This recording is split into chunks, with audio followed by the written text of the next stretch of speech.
اس کا طریقہ تربیت اگر مغرب دنیا کے اندر یہ کمی ہے عظمت الہی کے حوالے سے، تو اس کی تربیت کی جائے، کونسلنگ کی جائے، اس پر محنت کی جائے، اس کو سب سے پہلے تو اس بات کا باور کرایا جائے کہ یہ کمزوری ہے جس کی وجہ سے یہ مسائل پیدا ہوتے ہیں، اور مسلمان جو امت ہے اس کی تربیت کی جائے کہ اللہ کی عظمت کے ساتھ ساتھ اللہ کی مخلوق پر شفقت اور اس سے محبت یہ ایک بہت بڑی چیز ہے۔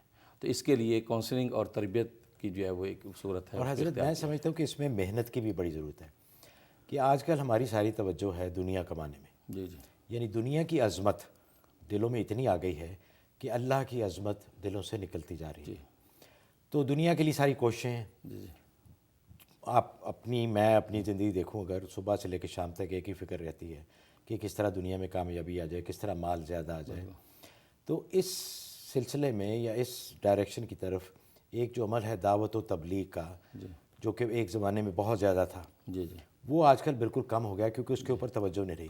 تو آپ سمجھتے ہیں کہ یہ مسلمانوں کی اولین ڈیوٹی ہے کہ خود بھی سیکھیں، خود بھی اللہ کی عظمت دل میں لائیں، اور پھر لوگوں کو اور دوسروں تک بھی یہ پہنچائیں۔ جی اصل میں بات یہ ہے کہ میں تو یہ کہا کرتا ہوں کہ اللہ کے لیے اگر اللہ کو یاد نہ کریں تو کم از کم دنیا کے لیے اللہ کو یاد کر لیں، اس لیے کہ اگر آپ دنیا دار بھی اگر سچائی کے ساتھ ہیں تو یہ اللہ کا وعدہ ہے کہ جب تک اللہ کا نام دنیا میں قائم رہے گا دنیا تباہ نہیں ہوگی۔ تو اگر آپ دنیا کو حاصل کرنے میں مخلص ہیں تب بھی اللہ کو یاد کر لیں تو بھی کام بن جائے گا۔ تو لوگ اصل میں اللہ کو اللہ کے لیے یاد کرنے میں بھی مخلص نہیں ہیں ماشاءاللہ۔ اور دنیا کے لیے یاد کرنے کے لیے مخلص نہیں ہے، تو دیانتداری کی کمزوری ہے، اس کی وجہ سے یہ مسائل پیش آ رہے ہیں۔ بالکل حضرت صحیح فرمایا کہ اگر اللہ کی طرف دھیان ہو جائے اور اللہ کی عظمت اگر دلوں میں آ جائے تو باقی سارے مسئلے ٹھیک ہو جائیں گے۔ آٹومیٹکلی۔ حضرت ایک کال لیتے ہیں، مونا ہے ہیوسٹن سے۔ جی السلام علیکم۔ وعلیکم السلام۔ جی فرمائیے۔ میں ہیوسٹن سے بول رہی ہوں جی جی اور میرا مجھے وظیفہ پوچھنا ہے۔ ایک ہمارے جاننے والے جی جی ان کو کڈنیپ کر لیا گیا ہے، وہ اپنے بیٹے کے ساتھ جو ہے وہ کسی کام سے نکلے تھے اور ان کو اور ان کے بیٹے کو کڈنیپ کر لیا گیا ہے۔ 19 ڈیز میں ہیں۔ کہاں پہ جی؟ کراچی میں۔ اچھا ہو۔ تو اب وہ جتنے پیسے مانگ رہے ہیں اتنے پیسے وہ سارے رشتہ دار اور سارے لوگ مل کر بھی جمع نہیں کر پا رہے ہیں۔ کوئی ایسا وظیفہ آپ بتا دیں کہ جی انشاءاللہ، جی آسانی ہو جائے۔ جی انشاءاللہ، بہت بہت شکریہ آپ کو۔ جی حضرت یہ تو آج کل بڑی ایک بیماری پھیل گئی ہے پاکستان میں خاص طور پر، کہ یہ جو کڈنیپ کر لیتے ہیں پیسے کے لیے اور کوئی ان کے دل میں کوئی رحم نہیں آتا، بچوں کو کر لیتے ہیں، بڑوں کو کر لیتے ہیں، فیملیز پریشان ہیں۔ تو وہی بات شفقت علی خلق اللہ والی بات ہے کہ مخلوق پر شفقت نہیں ہے۔ تو یہ جو خاتون انہوں نے بھی پوچھا ہے کہ ان کے لیے کچھ بتا دیں۔ تو اس کے لیے ایسا کریں کہ ان لوگوں کا تصور کر کے جن دشمنوں نے یہ حرکت کی ہے سورۃ نور کی تلاوت کریں روز، اور اس کی رہائی کی نیت سے سورۃ طور پڑھیں 17 دفعہ روز۔ سورۃ نور پڑھیں ان دشمنوں کا تصور کر کے، اور سورۃ طور یہ پڑھیں اس کی رہائی کی نیت سے 17 دفعہ۔ تو انشاءاللہ اللہ تبارک و تعالی غیب سے راستہ نکال دیں گے رہائی کا۔ اچھا ایک تو حضرت ان کا کہا تھا کہ پیسے اکٹھے نہیں ہو رہے، جی جی تو اس سے پیسے اکٹھے ہو جائیں گے یا ویسے پیسوں کے بغیر ہی ان کی رہائی ممکن ہو جائے گی انشاءاللہ؟ کوئی بھی اللہ تعالیٰ کوئی بھی صورت رہائی کی پیدا فرما دیں گے۔ اچھا حضرت کچھ ای میلز بھی دیکھ لیتے ہیں۔ انہوں نے پروگرام کی بہت ہی تعریف کی ہے، آپ کو اور اس بندے کو بھی بہت دعائیں دی ہیں کہ اتنا اچھا پروگرام ہے۔ انہوں نے مسئلہ ان کا یہ ہے کہ ان کی بہن بہت ہی زیادہ اعلیٰ تعلیم یافتہ ہیں، لنڈن اور پاکستان سے بڑی اچھی یونیورسٹی سے انہوں نے تعلیم حاصل کی ہے، 35 سال عمر ہو گئی اس کی۔ تو فرماتی ہیں کہ رشتے بہت آتے ہیں لیکن کسی نہ کسی وجہ سے کوئی بات پائے تکمیل تک پہنچتی نہیں، والدین بھی بہت پریشان ہیں اور یہ خود بھی پریشان ہے، اور درخواست کی ہے کہ کوئی عمل ایسا بتائیے، وظیفہ بتائیے کہ ان کا کوئی جو رشتے آتے ہیں ان میں سے کوئی بات اچھی جگہ ٹھہر جائے۔ اچھا اس سلسلے میں بعض دفعہ رشتے جب آتے ہیں اور طے نہیں ہوتے تو اس کی ایک وجہ یہ پسند اور عدم پسند بھی ہوتا ہے۔ اگر آپ اپنی ذاتی پسند اور عدم پسند پر یہ فیصلے کر رہے ہیں تو میری تجویز یہ کہ آپ مسنون استخارے کے ساتھ فیصلہ کریں۔ کوئی رشتہ آ جائے تو مسنون استخارہ کریں، تو استخارے کے مطابق اللہ تبارک و تعالیٰ جو ظاہر فرما دیں اس پر فیصلہ کریں، ظاہری احوال کو نہ دیکھیں پھر، تو اللہ تعالیٰ جو اس کے کفیل ہو جائیں گے۔ اور دوسری اگر رشتہ طے نہیں ہوتا تو اس کے لیے سورۃ الرحمن یہ 3 مرتبہ روز اس نیت سے تلاوت کریں کہ جو رشتہ آئے اور خیر والا ہو تو وہ طے ہو جائے، تو انشاءاللہ وہ اللہ کی رحمت سے طے ہو جائے گا رشتہ۔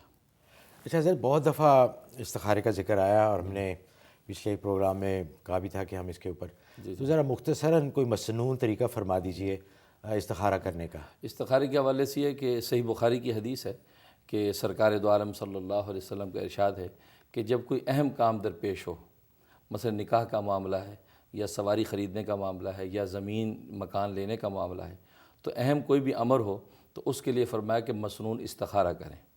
اس کا طریقہ یہ ہے کہ 2 رکعت نماز نفل استخارے کی نیت سے پڑھیں، اور اس کے بعد استخارے کی مسنون دعا جو وہاں حدیث میں موجود ہے اور کتابوں میں موجود مل جائے گی آپ کو، تو وہ استخارے کی دعا پڑھیں۔ جہاں پر حاضر الامر کا لفظ آتا ہے وہاں اپنے مقصد کا تصور کر لیں تو دعا پڑھ کے سو جائیں۔ تو 3 دن سے 7 دن تک یہ کرنا ہے۔ تو اس دوران میں اللہ تبارک و تعالی بذریعہ خواب ظاہر فرما دیں گے یا احوال ایسے بن جائیں گے کہ وہ کام آپ کے لیے آسان ہو جائے گا۔ تو اس کا فائدہ یہ ہے کہ خود بخاری کی حدیث ہے، نبی پاک صلی اللہ علیہ وسلم فرماتے ہیں کہ استخارے کے ساتھ جب معاملہ تم کرو گے تو پھر تمہیں ندامت نہیں ہوگی۔ اگر کوئی معاملہ بگڑ بھی گیا تو اللہ تعالیٰ خود کفیل ہو جائیں گے اور اس نقصان کا ازالہ کر دیں گے۔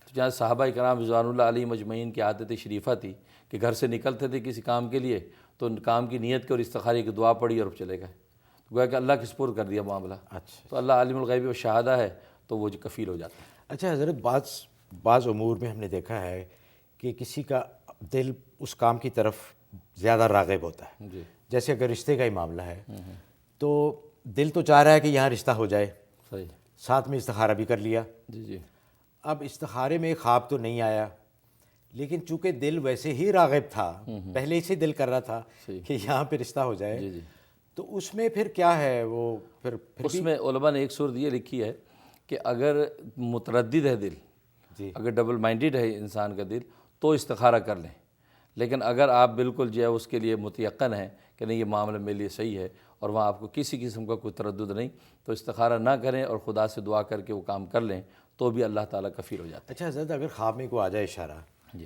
کہ یہ کام آپ کے لیے اچھا ہے اور یہ کام اچھا نہیں ہے، جی لیکن اگر کسی نے اس کے پھر مخالف کیا تو ذمہ داری تو بہت ہے، جی جی تو اس میں پھر کوئی ہاں، یہ بہت اچھا سوال کیا ہے، کیونکہ لوگ اس پہ بڑی کوتاہی کرتے ہیں۔ اس میں علماء کے 2 قول ہیں۔ ایک قول تو یہ ہے کہ وہ شخص کافر ہو جائے گا، اس لیے استخارے کا مطلب ہے کہ اللہ سے آپ نے ایک مشورہ طلب کیا، اللہ نے مشورہ دے دیا، آپ نے عین اس کے خلاف کیا، تو یہ اللہ کی توہین ہے اور اللہ کی توہین کفر ہے۔ تو اور دوسرا قول علماء کا یہ ہے کہ یہ گناہ کبیرہ ہے۔ فتویٰ اسی قول پر ہے کہ یہ گناہ کبیرہ ہے۔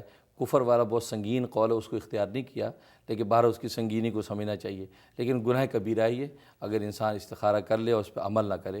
اس لیے کہا جاتا ہے کہ سب سے پہلے اپنے ذہن کو واش کر لیں کہ مجھے یہ جو ظاہر ہوگا اس پہ مجھے عمل کروں گا، پھر استخارہ کریں تو اس کے مطابق فیصلہ کر سکتے ہیں۔ تو حضرت کو شوقیہ استخارہ نہیں کرنا چاہیے، کیونکہ بہت بڑی ذمہ داری ہے، بالکل بالکل آپ اللہ کا مشورہ لے رہے ہیں اور پھر اگر اس کے خلاف جائیں خلاف کیا تو تو یہ تو واقعی بڑی پھر کوتاہی، تو اس لیے سوچ سمجھ کے استخارہ کرنا چاہیے۔ بالکل بالکل۔ اچھا سر، ایک کال ہے، مسز عاطف ہیں شکاگو سے۔ جی السلام علیکم۔ ہیلو، جی السلام علیکم۔ وعلیکم السلام۔ جی فرمائیے۔ ہاں جی، میں مسز آصف شکاگو سے بات کر رہی ہوں۔ مجھے اپنے بیٹے کے بارے میں سوال کرنا تھا۔ جی جی کہ میرا بیٹا 1 سال کا ہے، اسے 8-9 مہینے سے نا ایسیڈیٹی کا پرابلم ہو گیا ہے، تو وہ دوائی بھی ہم دے رہے ہیں لیکن اسے نہیں آرام نہیں آتا۔ کس چیز کا پرابلم ہے جی؟ ایسیڈیٹی کا ڈاکٹر نے کہا کہ اسے اچھا ایسیڈیٹی، جی جی نظر لگ جاتی ہے اسے بہت جلدی، کچھ کھاتا پیتا نہیں ہے، روتا رہتا ہے ہر وقت نا۔ اچھا تو اس کے بارے میں مجھے بہت سے عجیب قسم کے خواب بھی آتے ہیں۔ اچھا اچھا جی حضرت۔ جی اس کے لیے ایسا کریں کہ ناشتے کے تقریباً 2 گھنٹے کے بعد 1 گلاس پانی میں تخم ملنگا جو ہیں وہ اس کو مکس کر لیں اور وہ شربت سا بنا لیں، اس میں روح افزا وغیرہ ڈال کے، اور اس کے اوپر جو ہے سورۃ بقرہ کا پہلا اور آخری رکوع یہ ایک دفعہ دم کرنا ہے اور وہ اس بچے کو پلائیں۔ تو یہ 17 دن آپ نے کرنا ہے، انشاءاللہ اس کی ایسیڈیٹی کا مرض دور ہو جائے گا۔ جس کو بھی ایسی ایسیڈیٹی کی تکلیف ہے، تیزابیت اس کو ہو جاتی ہے، تو یہ عمل کر سکتا ہے۔ ناشتے کے 2 گھنٹے کے بعد وہ تخم لنگا کے شربت جو ہے اس میں سورۃ بقرہ کا پہلا آخری رکوع دم کر کے پیتا رہے، انشاءاللہ نفع ہو جائے گا۔